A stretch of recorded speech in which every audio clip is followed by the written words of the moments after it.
বেশি সময় নিব না, দু চারটা কথা আছে, সেই কথাগুলো আজকে আপনাদের সাথে শেয়ার করব।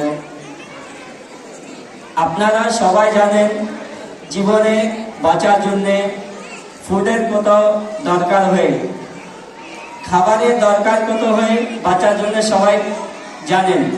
আর সেই খাবার কত পরিশ্রম করে তৈরি হয় সেটাও মনে হয় সবাই জানেন। কি আমরা ফুড তৈরি করার জন্য আমাদেরকে রাত দিন কাজ করতে হয়, আমাদের বাবাদেরকে রাত দিন কাজ করতে হয়, অনেক পরিশ্রম করতে হয়, অনেক অনেক মেহনত করতে হয়, তখন আমাদের থালাতে খাবার পাওয়া যায়। সবাই জানেন দিন রাত মজদুরি করে, দিন রাত মেহনত করে ফুড আমাদেরকে পাওয়া যায়। কিন্তু আমরা দেখেছি, অনেকবার দেখেছি কি আমরা ফুড কিভাবে নষ্ট করছি। আপনারা সবাই এটাও জানেন কি বিনা খেয়ে অনেক মানুষ আছে যারা মারা যাচ্ছেন। আমাদের গুগলে ডাটা পাওয়া যাবে কি কত মানুষ প্রায় দিন মারা যাচ্ছে না খেয়ে, কত মানুষ না খেয়ে ঘুমিয়ে থাকে। আর আমরা নিজের দৈনিক জীবনে যারা আছি তারা ফুড অনেকটাই নষ্ট করি। আমার এখানে বাচ্চারা আছে তাই আমি স্কুল নিয়েই কথা বলি। আমরা স্কুলে প্রায় দেখি মিড ডে মিল বলে একটা অনুষ্ঠান চলে, মিড ডে মিল বলে একটা প্রোগ্রাম চলে, সেখানে বাচ্চাদেরকে খাবার দেওয়া হয়। প্রায় দেখা আছে কি বাচ্চারা অতিরিক্ত খাবার নিয়ে নেয় থালাতে, সেই থালাতে যতটা দরকার আছে তার থেকে বেশি নিয়ে নেয়, আর সেই খাবারগুলো ডাস্টবিনে ফেলে দেয়।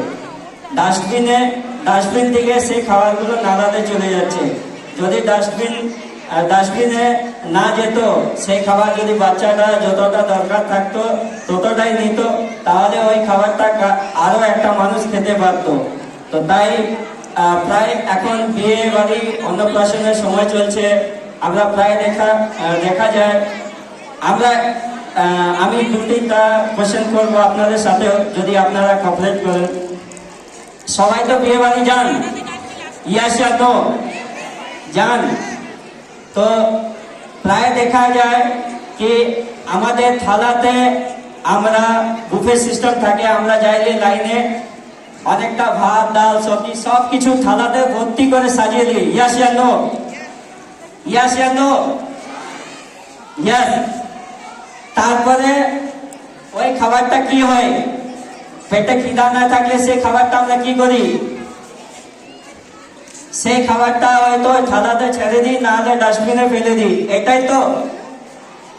কিন্তু চিন্তা করুন, সেই খাবারটা যদি আমরা আমাদেরকে যত খিদা আছে সেই হিসাবে যদি আমরা দিই, সেই হিসাবে আমরা যদি ইউজ করি, তাহলে কত মানুষ ওই খাবারটা খেতে পারবে। যদি ওই খাবারটা নষ্ট না হবে, ডাস্টবিনে না যাবে, তাহলে ওই খাবারটা আমাদের মতন অনেক স্বেচ্ছাসেবী সংগঠন আছে যারা ওই খাবারটা তুলে নিয়ে যাবে, যারা ওই খাবারটা যেখানে জরুরতমন্দ আছে, নিডি আছে, সেখানে পৌঁছে দেবে। প্রায় আমরা 6 বছর রানিং, 6.5 বছর থেকে কাজ করছি। প্রায় যদি আপনাদের আশেপাশে কোনো জায়গাতে খাবার বেঁচে থাকে, সেইখান থেকে আমরা তুলবো। তো এখন আমাদের মেন কথা হলো কি আমরা কতটাই খাবার নিব থালাতে, যতটা আমাদের দরকার আছে, যতটা আমাদের খিদা আছে। আচ্ছা, একটা আর কোশ্চেন আপনাদের সামনে শেয়ার করছি।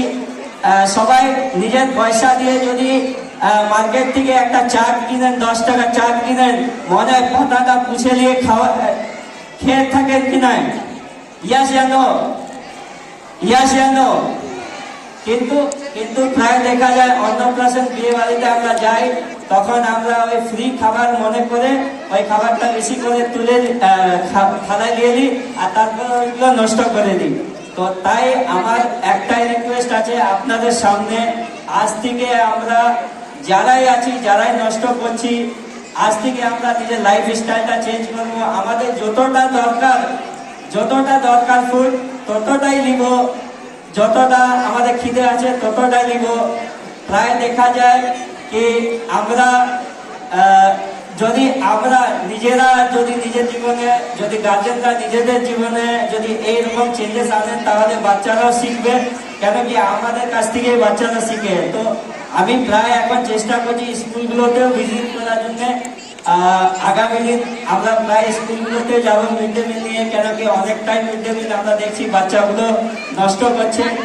সে মিড ডে মিল বাঁচাবার জন্য। কেন কি যদি সে খাবারটা বাঁচে তাহলে সেই খাবারটা অন্যরা খেতে পারবে। যদি কোনো হোটেলে যাই তো আমরা খাবার তো অনেকটাই অর্ডার করি, বাট দেখা যায় কি কিছু খাবার আমরা ছেড়ে দিই মানে সেই খাবারটা আমরা ফেলবার জন্য ওইখানে ছেড়ে দিই। আপনাদের কাছে রিকোয়েস্ট, সেই খাবারটা প্যাকিং করিয়ে নেবেন, সেই খাবারটা হোটেল ম্যানেজমেন্টকে বলবেন, সেই খাবারটা প্যাকিং করে দিবেন।